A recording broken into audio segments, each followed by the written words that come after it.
Albert Boilesen var en person, der gjorde stor indtryk på en lige fra første færd. Og han mindede meget om den amerikanske skuespiller Kirk Douglas, ja. Ja, han var jo en flot fyr og en meget dygtig mand. Og vel også en meget idealistisk mand, når det drejede sig om hans politiske synspunkter og hans arbejde. E o Boilesen era uma figura boa, agradável, simpática, falante, extrovertido, gostoso. Empresário que havia trocado a Dinamarca pelo Brasil, homem que havia criado centro de integração entre a empresa e a escola, homem que, em função de ter filho com deficiência visual, tinha uma grande ação social junto a crianças e adolescentes, apaixonado pelo Brasil, que gostava de futebol, de caipirinha, que ouvia Chico Buarque de Holanda. Ele era cara muito bacana e pensava como a gente, né? Pensava como a gente. Então, quando pensa como a gente, sempre har en certa afinidad. Han havde udstråling, han havde det, man kalder karisma. Når han kom ind i et lokale, så for at bruge en kliché, så fyldte han ligesom hele lokalet. Så forstummede samtalerne, så lyttede man til Henning. Så han havde, hvad vi kalder, en meget stærk, naturlig myndighed og udstråling. O Boilesen que está na minha memória era o idealista. Era homem puro e era homem íntegro. En hård mand. Og en mand, som jeg tror, man ikke sådan blev venner med umiddelbart, men en respekteret mand. Cargos ou funções ocupadas. 1942-1950, chefe de contabilidade Firestone do Brasil. 1951-1952, diretor, administração e vendas, fábrica Dantop. 1952 até o presente, Companhia Ultragás. No Grupo Ultra, ele entrou na área de contabilidade e área econômica e terminou como presidente da empresa. He was a very prominent businessman with this Ultra Group, which was well known, of course. Para Henning, porém, mais importante fora conquistar a fraternal amizade de Peri Igel, com quem se sentia tão identificado quanto o próprio irmão de sangue. Disse textualmente: se ele me mandar pular do abismo, eu pulo. Quando a gente discutiu sobre o Peri Igel, a ideia era, não se sabia se era ele, não. O que se sabia, o que a gente tinha informação, é que o Grupo Ultra estava financiando ao banco. Metade da população brasileira usa gás liquefeito. Metade. Enquanto você tem cerca de 50 milhões de pessoas que são atendidas em suas casas com gás liquefeito de petróleo. Pouca gente sabe disso. Pouca gente sabe. E a Ultragaz é a empresa líder no ramo, além de ser a pioneira. A companhia ia indo muito bem. E em 65, só na cidade de São Paulo se entregava 32 mil botijões de gás por dia. Ora, isso em 65, nem imagina o que era um negócio desse. O Grupo Ultra dirige e controla cerca de 20 empresas. Opera no gás, opera no eletrodoméstico, opera na petroquímica. Eletrodoméstico é Ultralar. Ultralar eletrodoméstico.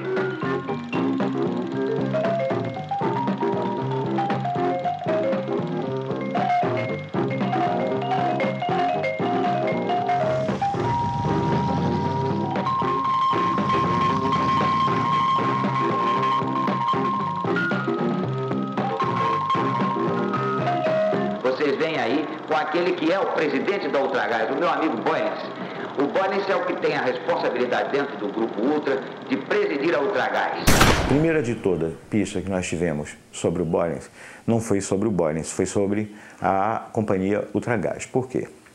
Nós começamos a perceber, nesses relatórios de companheiros que chegavam à prisão, e também nos relatórios dos companheiros que às vezes escapavam de um cerco, que naqueles cercos sistematicamente tinha caminhões da Ultragaz que estavam estacionados perto. Então nós começamos a dizer, ué, esses caminhões é capaz de estarem participando do esquema.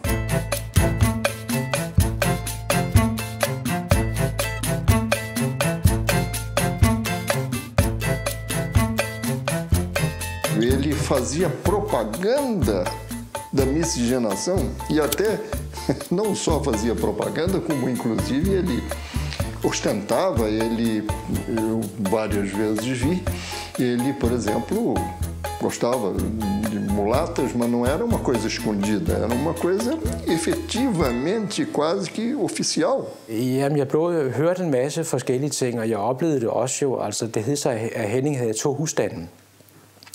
Henning havde en kone, som var på hans egen alder. Henning var på det tidspunkt først i 50'erne, 52-53. Og med hende havde han også et par børn. Men Henning havde så ligesom forladt den husstand og havde etableret sig i en ny husstand med en yngre kone. Jeg husker ikke, om han havde børn med hende. Men han var stadigvæk loyal med den første kone. Besøgte hende af og til og opretholdt hende økonomisk og så videre. Ele teve esse segundo porto. Eu gosto de falar porto porque não tira a graça e, ao mesmo tempo, não tira a oficialidade do primeiro porto, que ele nunca se separou. Mas ele conheceu uma mulher que teve mais um filho dele. O futebol é o jogo predileto dos paulistas.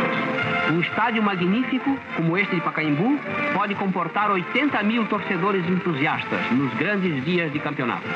O Palmeiras começar a perder o jogo, ele já descia aquela porra lá e chegava naquele, essa divisória, tem aquelas grades de ferro assim, pulava por cima daquela bosta lá e já descia para dentro da geral. Você chegava e brigava com todo mundo? Ah, meu amigo, você podia, não demorava muito, já tinha aquele rolo formado. E se o Palmeiras continuasse perdendo, você já podia ir embora para Barra Funda que você ia encontrar ele lá. Você sabe o que eu digo da Barra Funda, a delegacia de Barra Funda. Porque ele ia preso. Em briga no estádio, lá no Pacaembu.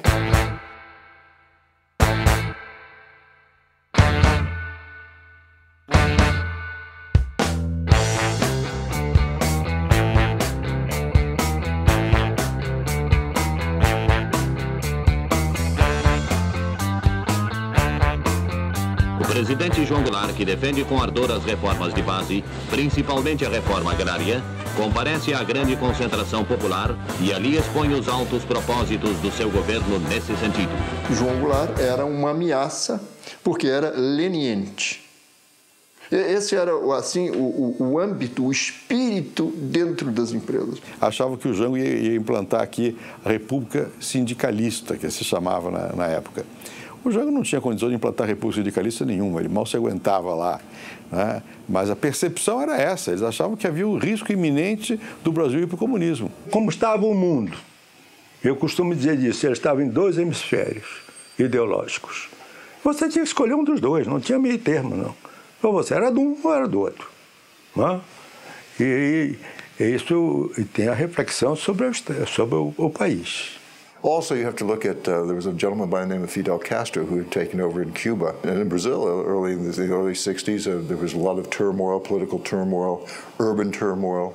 And there's a lot of concern that type of turmoil might spread and become a very infectious type of thing. Formou grupo de empresários para poder, então, estruturar uma reação à implantação da República Socialista do seu Jango Goulart.